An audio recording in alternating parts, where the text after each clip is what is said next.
प्यारे बच्चों को मेरा नमस्कार।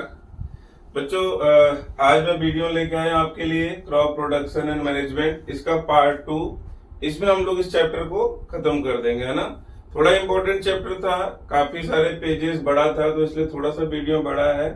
बट प्रॉब्लम क्या है कि we can not escape anything, है ना, कुछ छोड़ नहीं सकते हैं और सारी चीजें इंपॉर्टेंट है। That's why I have try to cover each and everything which is important without compromising anything, है ना। So let us start straight forward part to हमारा एक बार खत्म कर लेते हैं पहले फटाफट, बाद में फिर इसका एक्सरसाइज का भी थोड़ा सा देख लेते हैं। तो चलिए स्टार्ट करते हैं।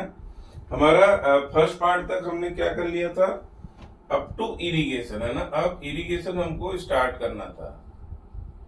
अब आप पार्ट 1 देख लीजिएगा एक बार, उसमें बेसिक्स बड़े अच्छे से एकदम तसल्ली से हमने क्लियर किया है और इस चैप्टर से कम 2 से 3 क्वेश्चन आपको आने ही वाला है and that will be covered in our video itself. कोई कहीं जाने की आपको जरूरत नहीं है, just study hard, nothing else. चलिए बच्चों, स्टार्ट करता हूं मैं।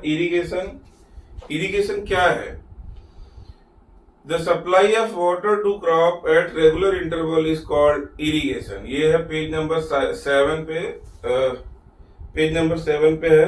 पहले एक बार मैं डिफिनीशन लिख देता हूं आप लोग के लिए। The supply of water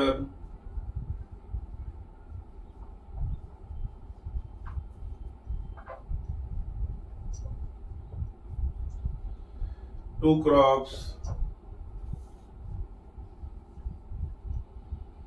at regular intervals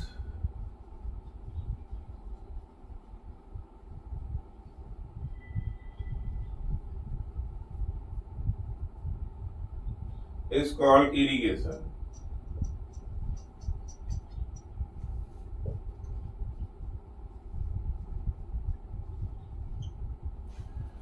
ठीक है बच्चों, सो हमको क्या पता चल गया एक चीज कि the supply of water to crop, जो क्रॉप है अब उसको हम लोग क्या कर रहे हैं, supply of water at regular interval, थोड़ा थोड़ा टाइम पे as per need of the crop, है ना। और उसको हम क्या बोलेंगे, इरिगेशन। उसको हम क्या बोलेंगे, इरिगेशन। चलिए आगे बढ़ता हूं। अभी इसमें कुछ ज्यादा नहीं था, सो स्ट्रेट फॉरवर्ड में नेक्स्ट हेडिंग है सोर्स ऑफ इरिगेशन, उस पे चलते हैं। पेज नंबर 7 पे last paragraph. The source of water irrigation are wells, tubewell, ponds, lakes, rivers, dams and canals. तो हम इसको लिख लेते हैं, सोर्स ऑफ इरिगेशन।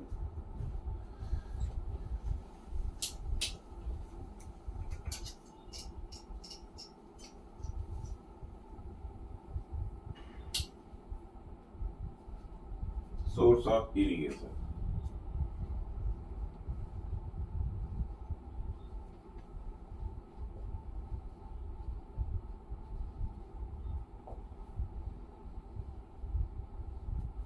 चलिए आपसे पूछेगा what are the source of irrigation और व्हाट इज इरिगेशन। इरिगेशन आपको क्या बताना है, supply of water to crops at regular interval, जो हमने इसके पहले लिखा था। अब सेकेंड पॉइंट है हमारा सोर्स ऑफ इरिगेशन, मतलब कहां से हमको पानी मिलता है जो हम प्लांट्स को रेगुलर इंटरवल पे दे सके। क्योंकि हमारे यहाँ जैसे इंडिया है, इंडिया में जनरली जो हमारा मेन जो क्रॉपिंग पैटर्न है that is depending on monsoon, है ना। मानसून के ऊपर डिपेंड करता है। लेकिन मानसून क्या है, साल के अगर मान लो 4 महीने है, तो 4 महीने अगर बारिश हुई तो बाकी महीने क्या, बाकी महीने भी हमको खेती करना है और बाकी महीने खेती करने के लिए हमको सोर्स ऑफ इरिगेशन जो है अपना वो डेवलप करके वहां से प्लांट को रेगुलर पानी पहुंचाते रहना, है ना। अगर ऐसा हम नहीं करेंगे तो पता लगा 4 से या 6 महीना मैक्सिमम अगर हमने प्लांट को पानी दिया और 6 महीना बारिश से पानी तो मिल गया, लेकिन वो भी रेगुलर इंटरवल पे नहीं मिलेगा एज पर रेन। कुछ एरिया में बारिश होती है, कुछ एरिया में नहीं होती है। तो जब बारिश हुआ, प्लांट को मिल गया, डेवलप हुआ, ठीक है, फिर अगले 6 महीने तो हमको बैठे रहना पड़ेगा क्योंकि बारिश की कोई संभावना नहीं है। तो वी शुड नॉट वेट और रेगुलर इंटरवल पे हमारा ये क्रॉप डेवलप होता रहे, इसलिए हमने क्या किया, मेथड डेवलप कर लिया अपना सोर्स ऑफ इरिगेशन का। चलिए लिख देता हूं मैं, source of water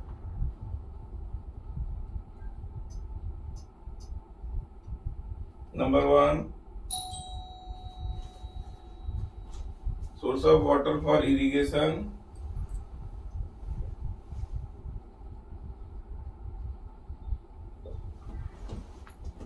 for irrigation number 1 is Wales,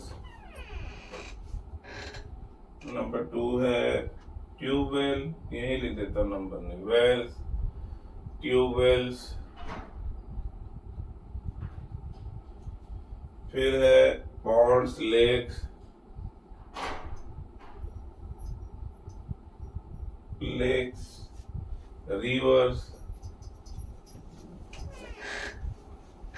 reverse, dams and canal.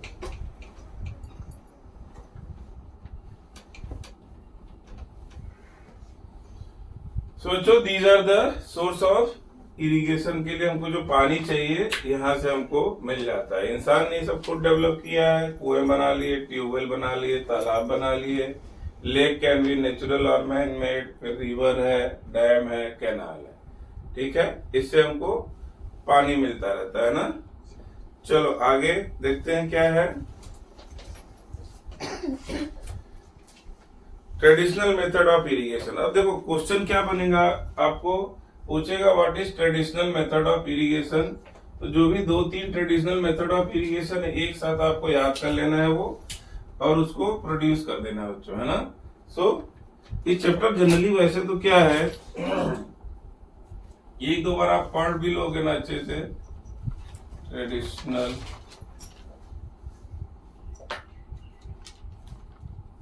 Method of irrigation.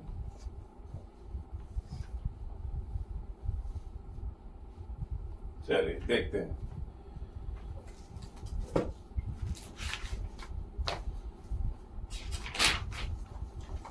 Traditional मतलब जो बहुत पुराने समय से चला आ रहा है ना।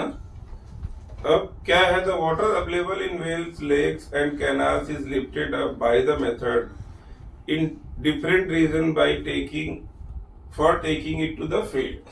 मतलब जो कैनाल में या कुएं में, वेल मतलब कुआं, उसमें जो पानी है उसको क्या करेंगे हम, लिफ्ट करके बाहर लाएंगे और उसको खेतों तक अपने ले जाएंगे, है ना।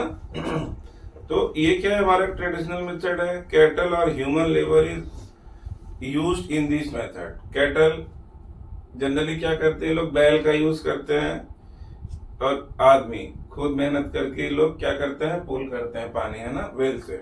सो these methods are cheaper but less efficient. The various traditional ways are, है ना। तो मैं लिख देता हूं आप लोग के लिए। चलिए, water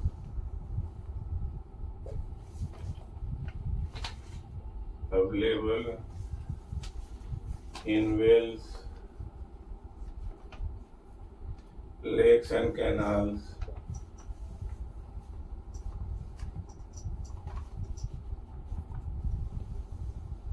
is lifted up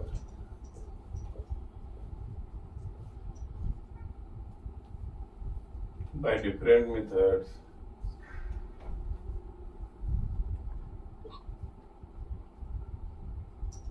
and take it to the field। ठीक है। अब इसमें यूज कौन होता है, here cattle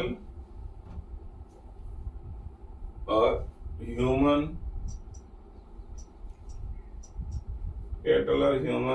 labour is used. फिर अगला पॉइंट आता है, इट इज लेस एफिशिएंट, है ना, it is less efficient, it is less efficient. चलो बच्चों, सो हमने क्या किया, ट्रेडिशनल मेथड ऑफ इरिगेशन देख लिया, वेरियस मेथड देख लेते हैं। चलो कौन कौन से, ये क्या था ट्रेडिशनल मेथड, वो हमने देख लिया। अब कैसे होता है, let us see that part.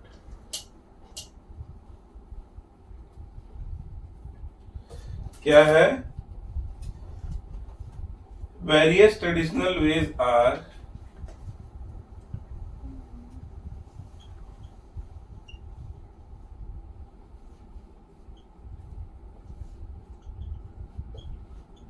Number one क्या है? इट इज मोट, MOAT, मोट। और इसको और भी क्या बोलते हैं? पुली सिस्टम।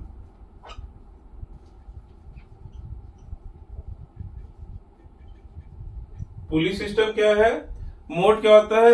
ये एनिमल की स्किन से बना हुआ बड़ा सा थैला जैसा होता है, जिसमें ऊपर रस्सी बांध देते हैं ये लोग और प्रॉपर प्रोसेस करके उसको बना लेते हैं। फिर एक सिरे पे जो रस्सी बांधेंगे तो नीचे जाएगा और दूसरे सिरे पे एनिमल बना होगा, चाहे आदमी पकड़ के रखेगा। फिर उसको नीचे डाल के खींचेंगे और उसके ऊपर पुल्ली लगा होता है, जो ये कुआं होता है, कुएं के ऊपर ऐसे पुल्ली लगा होता है, इसी के ऊपर खींचते हैं ये लोग, है ना। तो जो मोट है वो अंदर जाएगा, पानी भर के बाहर आएगा, फिर दो आदमी बैठ के उसको पानी को नीचे गिरा देंगे। तो ये खेतों तक पहुंचाने का एक पुराना ट्रेडिशनल मेथड है। बहुत लेबर लगता है इसमें, है ना। टाइम जो है प्लस लेबर इज वेरी, बहुत हार्ड वर्किंग काम है ये। और ये अभी पुराने जमाने में, अभी शायद ये एक्सटिंक्ट हो गया होगा सब जगह से, क्योंकि अभी बोरवेल्स आ गए, ट्यूबवेल्स आ गए, जिसकी वजह से चीजें आसान हो गई। दूसरा है चेन पंप।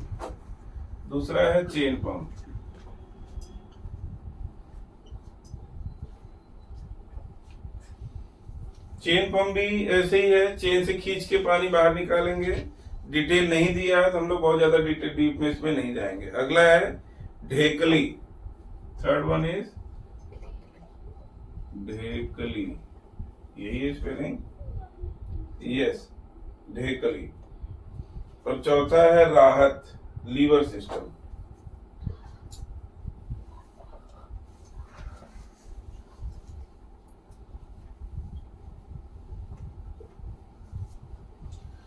बच्चों क्या है ये ट्रेडिशनल मेथड में? हमको खाली डिफिनीशन जो मैंने अभी बताया वो याद रखना है। ये 4 ट्रेडिशनल मेथड, उसके नाम याद रखने हैं, हमारा काम सफिशिएंट हो जाएगा। लेकिन आपसे क्वेश्चन पूछने की प्रोबेबिलिटी बहुत ज्यादा है। What are the traditional methods, what is traditional method of irrigation and define its type, या फिर बोलेगा 2-4 नाम दो। तो आपको एज पर रिक्वायरमेंट कितना बड़ा नंबर, कितने मार्क्स का क्वेश्चन है, उस हिसाब से आपको ये लिख देना है। चलो बच्चों आगे जाते हैं हम लोग। ये हो गया हमारा ट्रेडिशनल मेथड। अब आता है हमारा modern method of irrigation. Modern method of irrigation,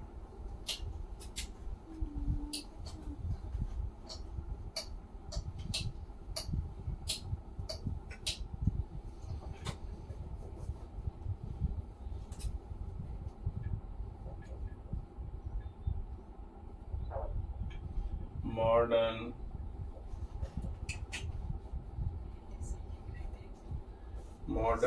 यार मॉडर्न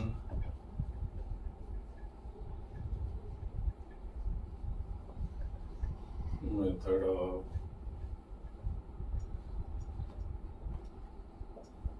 इरिगेशन। चलिए देखते हैं क्या है। Modern method of irrigation help us to use water, है ना। The main method used are as follows. अब ये क्या है? मॉडर्न मेथड मतलब कैसे एफिशिएंटली हम पानी को यूज करें फॉर इरिगेशन पर्पस, है ना। तो कौन कौन से है वेरियस मेथड? मेन मेथड्स क्या है? नंबर 1 है स्प्रिंकलर सिस्टम।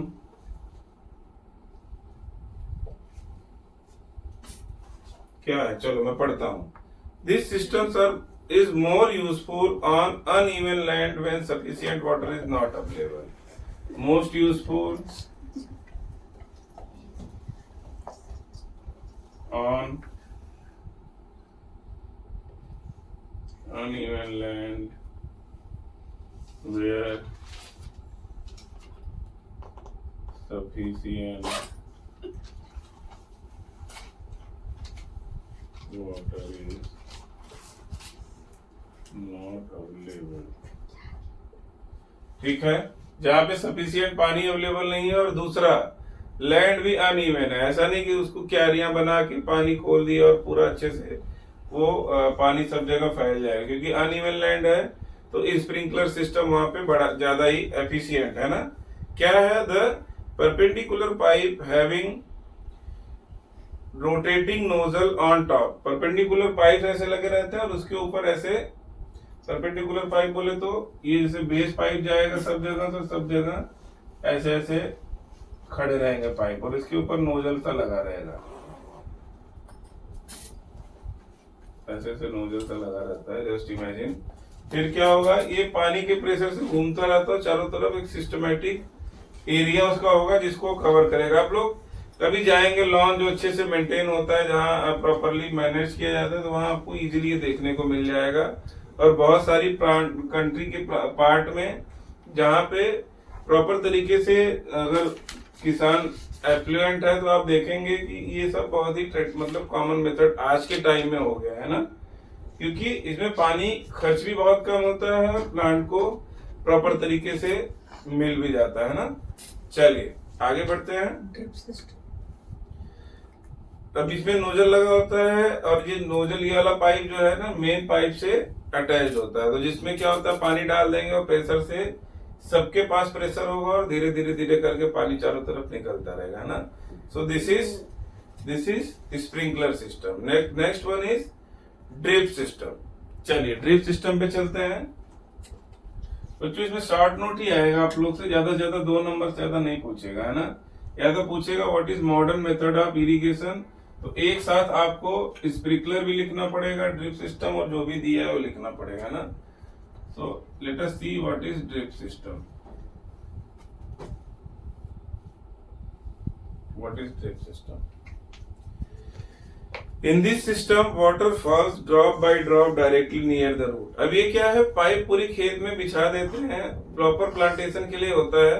और ये क्या होगा, रूट क्या जब बगल बगल में क्या होगा, पाइप में जो बिछाया होगा उसमें जगह जगह होल होगा, तो बूंद बूंद करके ड्रॉप करके क्या होता है, रूट के पास ही डायरेक्ट वो पानी गिरता रहता है ना। तो उसको हम इसीलिए क्या नाम क्या रखा है हमने, drip irrigation. It is the best technique for watering fruit plant, gardens and trees, है ना। ऐसे क्रॉप के लिए नहीं, लेकिन फ्रूट प्लांट होगा, गार्डन होगा, ट्रीज होगा, तो उसमें प्रॉपर डिस्टेंस पे प्लांट्स होंगे, तो हम उसी जगह पे होल करके जो प्रॉपर रूट के पास पानी जाए, कहीं दूसरी जगह वेस्ट ना हो, वो भी इम्पोर्टेंट है। अदरवाइज इसका जो मेन पर्पज है वो सॉल्व नहीं होगा, है ना। चलिए लिख देता हूं, मैं लिख देता हूं आप लोग के लिए, एक लाइन में लिखूंगा। In this system the water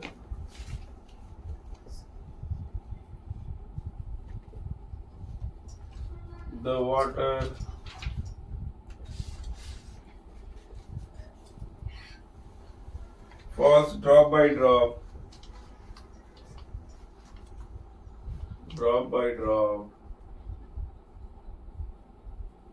directly near the roots.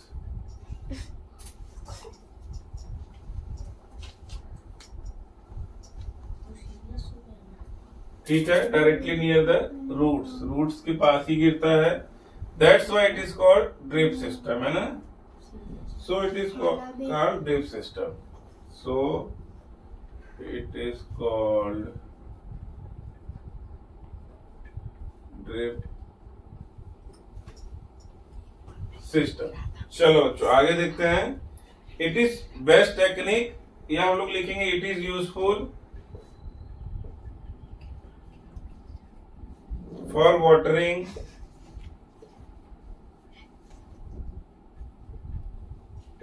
किसको, तो fruit plant, gardens and trees. Fruit plant, garden and tree, ठीक है। So this is drip system. It is a boon regions where availability of water is poor, जहां पे पानी की availability कम है वहां के लिए ये बून सिस्टम है। सो आपके बुक में सिर्फ 2 मेथड दिया हुआ है, ड्रिप सिस्टम और स्प्रिंकलर सिस्टम। 2 ही अच्छे से याद कर लो। तो आपसे पूछेगा व्हाट इज मॉडर्न मेथड, उसका डिफिनेशन लिखना है। फिर लिखना है हमको there are 2 types of modern method presently used. Number 1 is sprinkler system, number 2 is drip system. दोनों को मैंने आपको अच्छे से डिफिनेशन लिखवा दिया है ना। चलिए स्टार्ट करते हैं अभी। नेक्स्ट वन, लेट अस सी।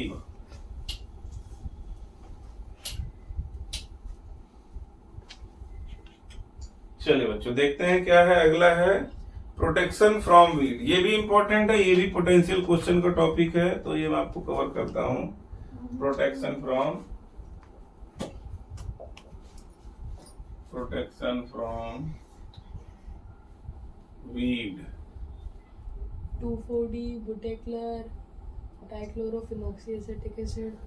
देखो बच्चों अभी क्या है, वीड मतलब क्या होता है? वीड मतलब खरपतवार, है ना। हिंदी में उसको अगर लेमैन लैंग्वेज बोले तो खरपतवार। इसका मतलब ये होगा कि जो भी हम क्रॉप डाला रहे हैं, तो क्रॉप जो भी हमने उगाया उसके अलावा जो अनवांटेड जो प्लांट्स जो उग जाते हैं हमारे क्रॉप के बीच में, दे आर वीड्स। अब वीड्स को हटाना क्यों जरूरी है? क्योंकि अब जो भी न्यूट्रिशन या वाटर हम डाल रहे हैं अपने फील्ड में खेती के लिए, क्रॉप को हम दे रहे हैं अच्छी पैदावार के लिए, तो वीड रहेगा तो क्या करेगा, वो जल्दी जल्दी खा लेगा, है ना। और हमारे प्लांट बेचारे मुंह देखते रह जाएंगे। तो अब क्या है, वो खाने को जो हमने उनको दिया दूसरा कोई खा के मोटा तगड़ा हो जाएगा और हमारे प्लांट जो है बेचारे ऐसे ही रह जाएंगे। इसलिए हमको अपने वीड्स को, मतलब जो वीड्स है क्रॉप से, उसको बचाना होगा, है ना।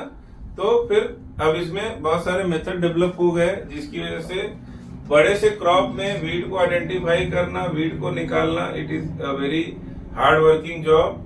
तो अभी बहुत सारे केमिकल भी ऐसे आ गए जो डायरेक्ट छिड़काव करके केमिकल प्लांट वीड प्लांट को जो क्या करता है, पहचान लेता है और उसको खराब कर देता है ना। चलिए एक बार पढ़ लेते हैं। In field many undesirable plant may grow naturally along with the crop. These undesirable plants are called weeds. हमने बोल दिया। आगे है, the removal of weed is called weeding. Weeding is necessary since weed compete with crop plants for water, nutrient, space and light. देखो बच्चों मैंने जो बोला सेम चीज आ गया। The best time for removal of weed is before they produce flower and seed. जब वो flower और सीड प्रोड्यूस करे उससे पहले उसको निकाल दो, ताकि आने वाली जनरेशन को की आने वाली पीढ़ी को ही समाप्त किया जा सके। अदरवाइज एक बार उसने फ्लावर और सीड बना लिया तो आप उसको मार के भी क्या करोगे, वो अमर हो जाएगा ना।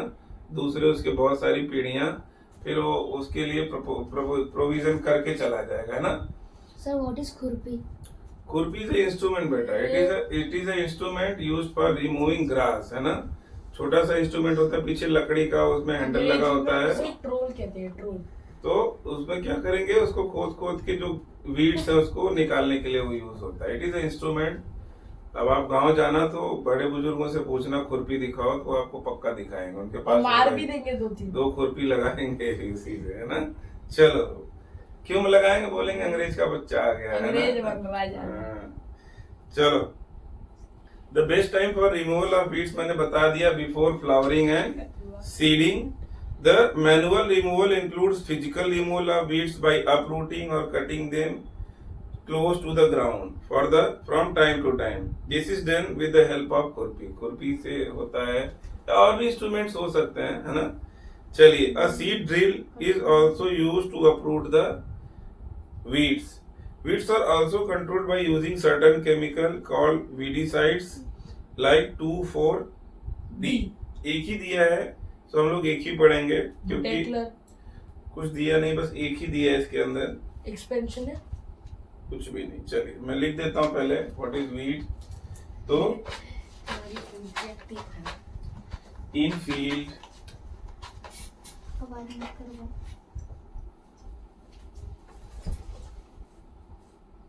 many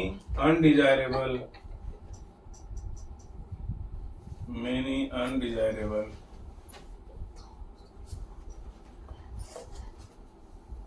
plants grow naturally. Plants may grow naturally called weeds. Along with crop.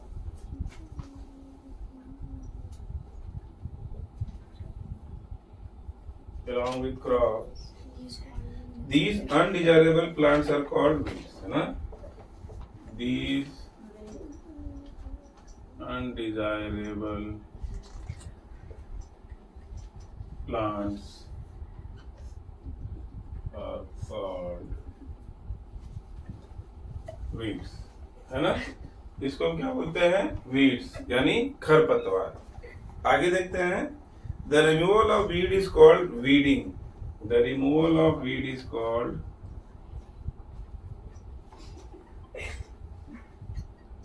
Weeding.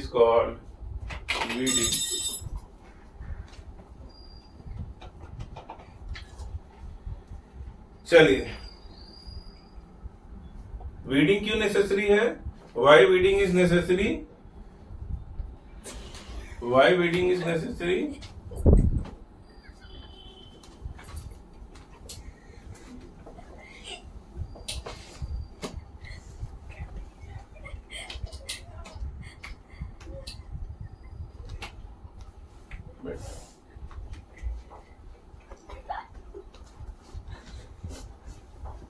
Why weeding is necessary?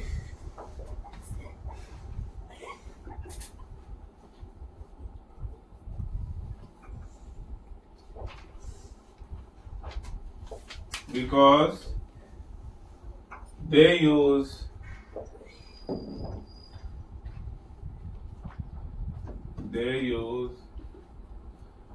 क्या यूज करते हैं वो लोग? Nutrients, From the crop. Space, And light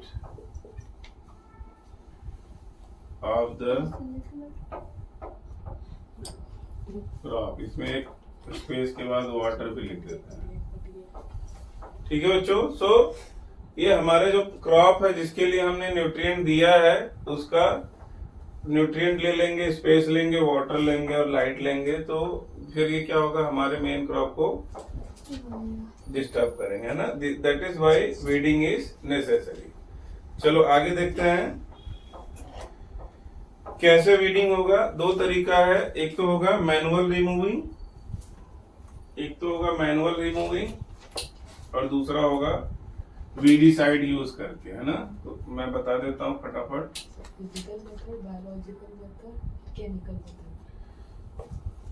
चलिए कैसे निकालते हैं इसको weeding. How weeding is done.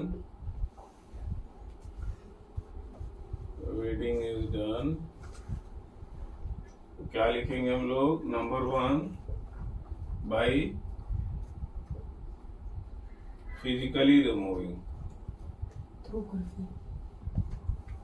Removing like कैसे? बाय पुलिंग, बाय अपरूटिंग बोल सकते हैं, अपरूटिंग, है ना? अपरूटिंग मतलब उखाड़ लेना।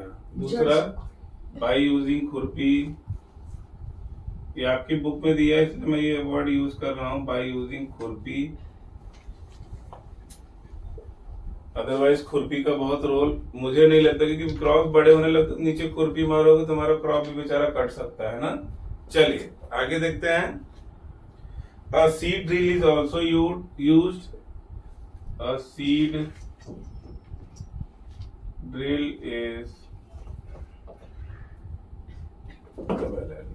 is also used। अब दूसरा पॉइंट हम लिख देते हैं बाय यूजिंग वीडीसाइड।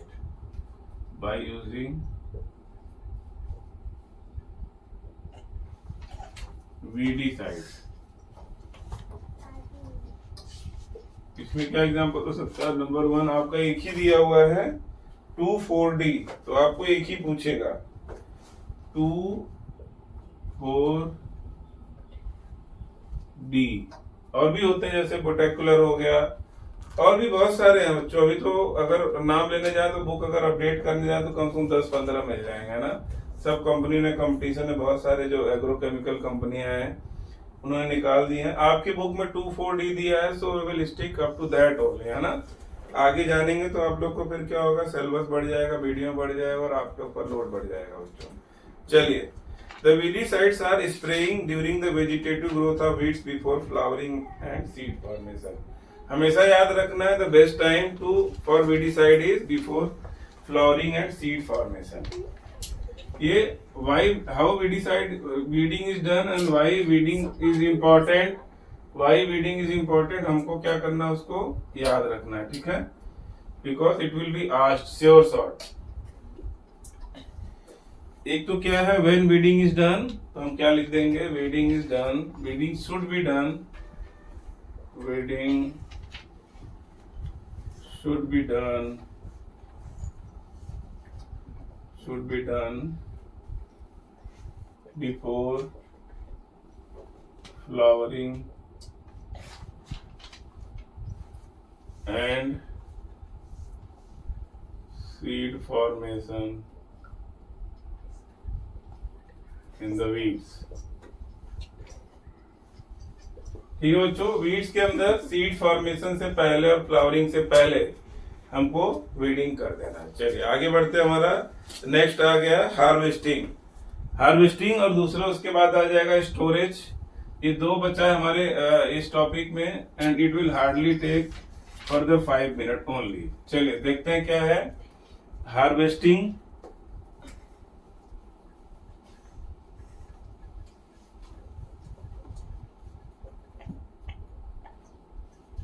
हार्वेस्टिंग क्या है? Harvesting is of a crop is an important task. The cutting of crop after it is matured is called harvesting. मतलब जब फ्लावरिंग हुआ, फ्लावरिंग होके क्या हुआ, सीड बन गया, क्रॉप मैच्योर होगा, तो उसको हम क्या बोलेंगे, हार्वेस्टिंग बोलेंगे, है ना, उसको हम हार्वेस्टिंग बोलेंगे। चलिए मैं लिख देता हूं, harvesting of a crop is an important harvesting of crop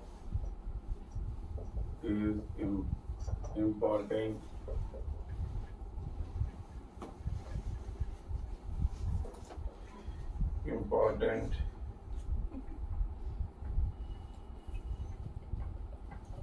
task। The cutting of crop after it is mature is called harvesting। चलिए बच्चों, the cutting of crop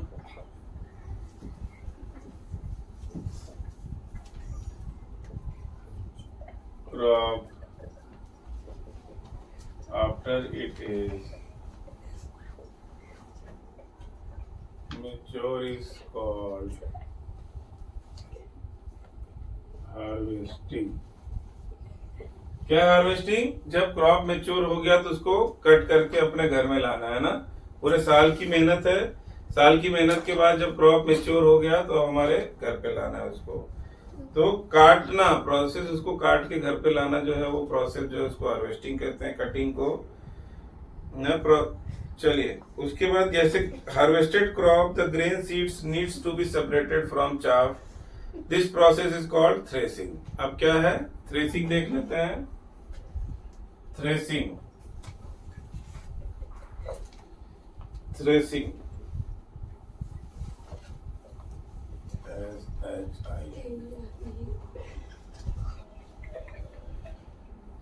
चलिए थ्रेसिंग क्या है? Threshing is the harvested crop grains. चलो मैं colour change कर देता ताकि आपको पता चले। The harvested crop grains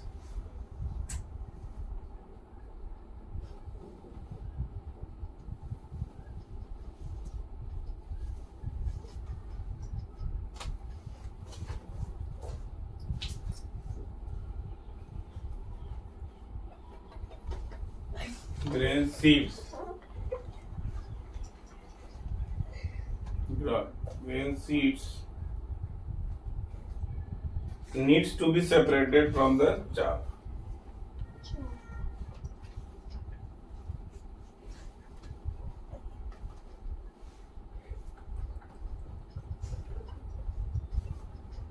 chaff मतलब पूरा प्लांट डंठल के साथ, उसको हम चाफ बोलते हैं। उससे क्या करना है हमको, सीड्स को सेपरेट करना है। This process is called threshing, है ना, this process is called threshing.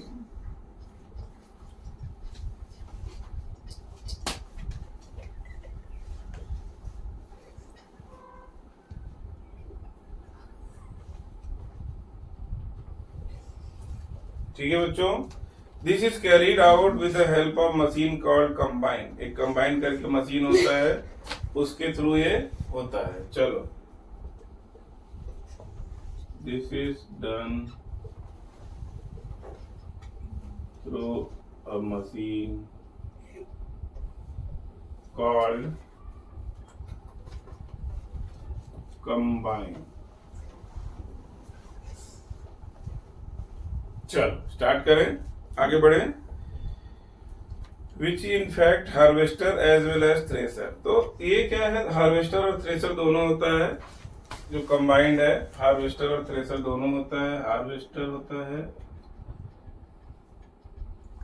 और दूसरा थ्रेसर। ठीक है बच्चों, तो थ्रेसिंग भी हमने देख लिया, आगे बढ़ते हैं। Farmers with small holdings of land do separation of grain and चाप बाय विनोविंग, है ना। विनोविंग हमने chapter number studied in class 6। तो विनोविंग के बारे में थ्रेसिंग कर लिया, दूसरा एक है विनोविंग। मैं लिख देता हूं नाम, तो आप उसको अपनी नोटबुक में लिख लेना कि एक मेथड ये भी है। आपसे ये नहीं पूछेगा व्हाट इज विनोविंग, आपसे पूछे तो आपको लिखना है कि ये मतलब उसको क्या करते थे, पीट पीट के एनिमल चला के उसके ऊपर जैसे पूरा फैला दिया क्रॉप को, फिर उसके ऊपर डंडे से पीटेंगे, एनिमल चला के उससे वीट को सीड्स को सेपरेट करना, इट इज कॉल्ड विनोविंग, है ना। तो स्पेलिंग है इसका WINNOWIN।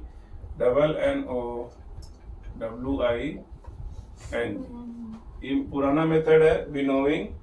It is also method of separation of seed from plant, है ना। चलिए आगे चलते हैं।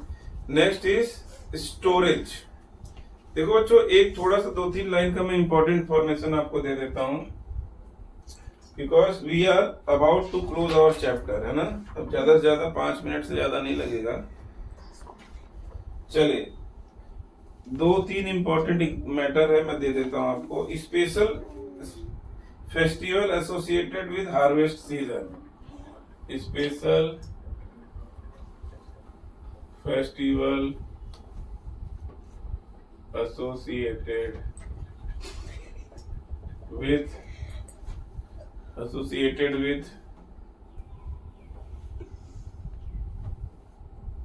harvest season।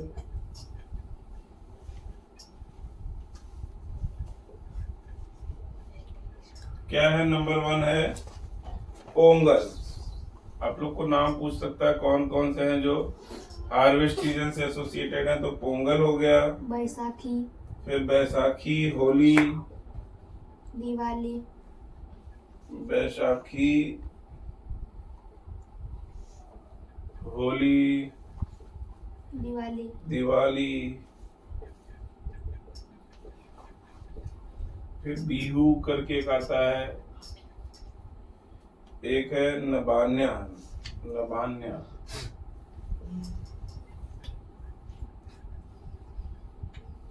ये सब फेस्टिवल्स हैं जो कटाई हो जाती है और किसान के घर पे अगर हार्वेस्ट अच्छे से पहुंच जाता है तो क्या पूरे साल की मेहनत किसान की सफल हो गई। तो ये लोग डिफरेंट रीजन में अपने तरीके से उसको सेलिब्रेट करते हैं ना। तो ये सब त्योहार जो है उसी की खुशी में हमारे घर फसल आ गया, हमारे साल पूरा खाना मतलब अवेलेबल रहेगा हमारे लिए, उसी खुशी में सब डिफरेंट रीजन को लोग अपने तरीके से मनाते हैं ना। चलिए अगला आता है हमारा storage.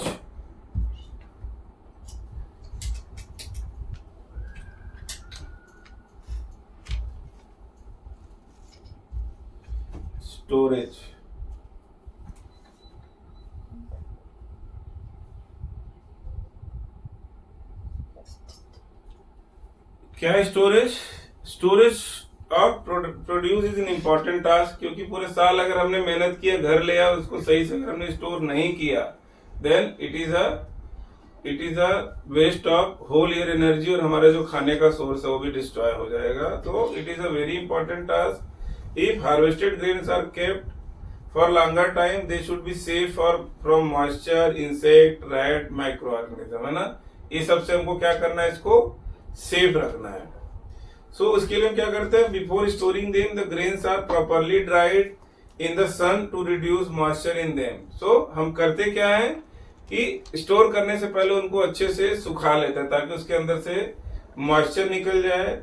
This prevents the attack by insect, paste, bacteria and fungi. और अगर मॉइस्चर निकल गया तो बहुत सारी प्रॉब्लम से थोड़ा सोल्यूशन मिल जाएगा, है ना।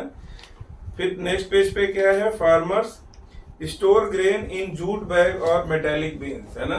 जूट बैग में वो स्टोर करके रखते हैं या फिर मेटेलिक बीन्स बड़े बड़े डब्बे होते हैं उसमें स्टोर करके रखते हैं। चलिए, however large scale storage of grain is done in silos and granaries. Silos and granaries क्या है, वेयर हाउस बड़े बड़े होते हैं वो बना के रखते हैं। तो लार्ज स्केल पे अगर ग्रेन को स्टोर करना है तो सिलोज और ग्रेनरीज में उसको रखते हैं ना, to protect them from pest like rats and insects, ताकि हमारा जो प्रोड्यूस है, जो क्रॉप प्रोड्यूस है वो सेफ रहे। अगला है dried neem leaves are used for storing food grains at home. नीम के पत्ते लेंगे, उसको अच्छे से सुखा देंगे, फिर जो है उसको हम जो है अपने जो स्टोर कर रहे हैं ग्रेन्स उसके साथ उसके अंदर मिक्स करके रख देंगे, ताकि जो उसका स्मेल और जो उसका इफेक्ट है उससे इंसेक्ट और जो माइक्रो ऑर्गेनिज्म वो दूर रहेंगे और हमारा ग्रेन जो है, हमारा सीड्स जो है वो सेफ रहेगा, है ना। Specific chemical treatment is required to protect them from pest and micro organism. अगर लार्ज क्वांटिटी में है, बड़ी क्वांटिटी में, तो हमको स्पेसिफिक यूज करना है ना। चलिए, तो फिर हम लोग अब ये नोट कर लेते हैं 3-4 पॉइंट में, फिर लास्ट आ जाएगा फूड फ्रॉम एनिमल और उसमें 3-4 लाइन के बाद हमारा चैप्टर क्लोज हो जाएगा। Let us see storage. Storage is an important task. Storage is an important task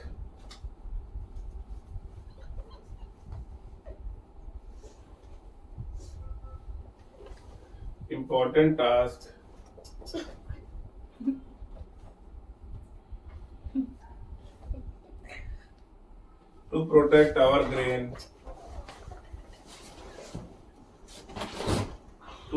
our grain,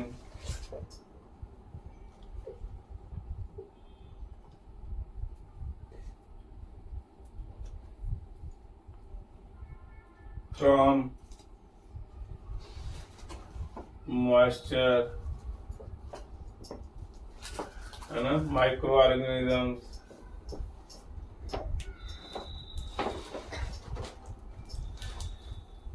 rats, insects,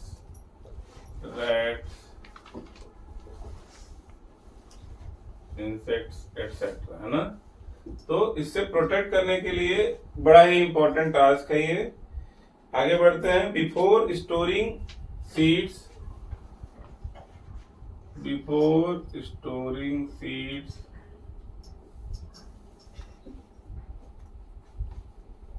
the grains are properly dried.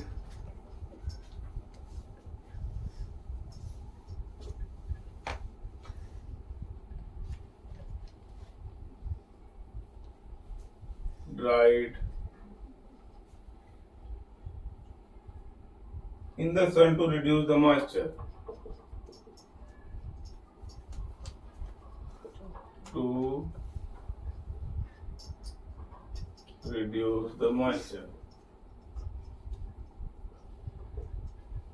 ठीक है बच्चों, इसको सुखाना बहुत जरूरी है।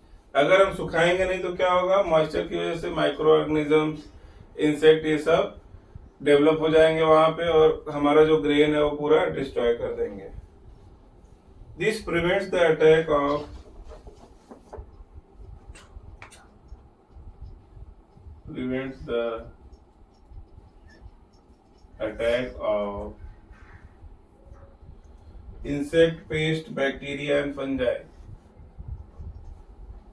insect pest, bacteria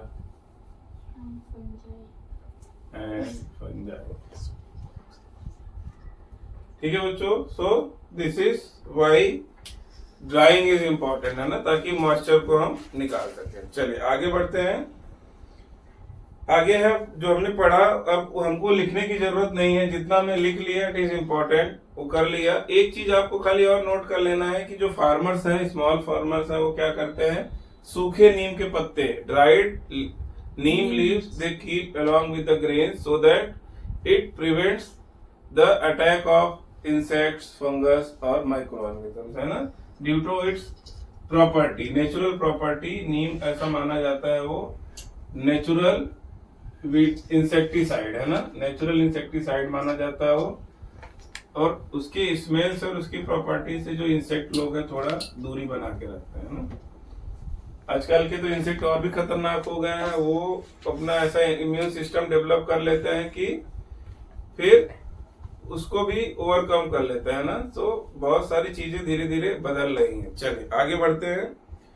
बड़ी बड़ी ग्रेनरीज और सिलोज जहाँ बड़ा गोडाउन है वहां यूज होता है, और ये हमने कर लिया। चलिए हमारा नेक्स्ट टॉपिक आ गया, food from animal. Food from animal,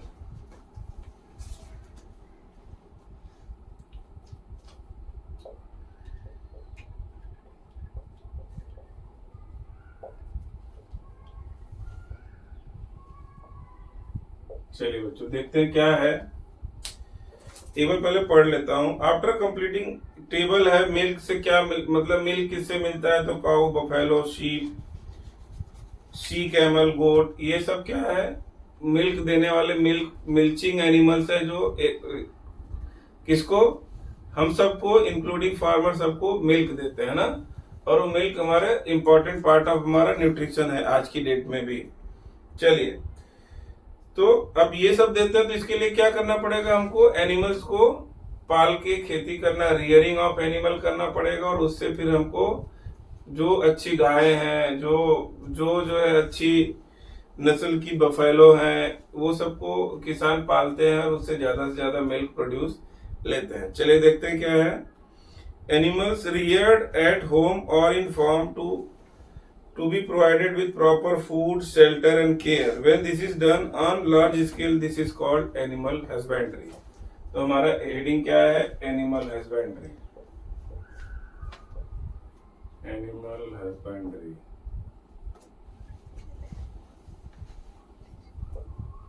ठीक है। When animals are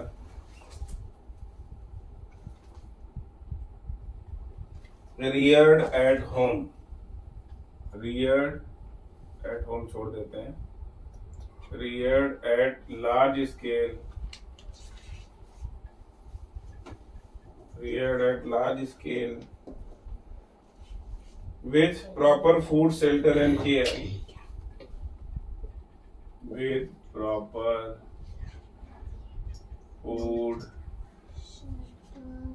shelter and care.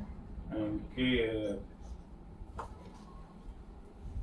It is called animal husbandry. Animal husbandry है ना, ये नहीं रहेगा बच्चों से। It is called animal husbandry.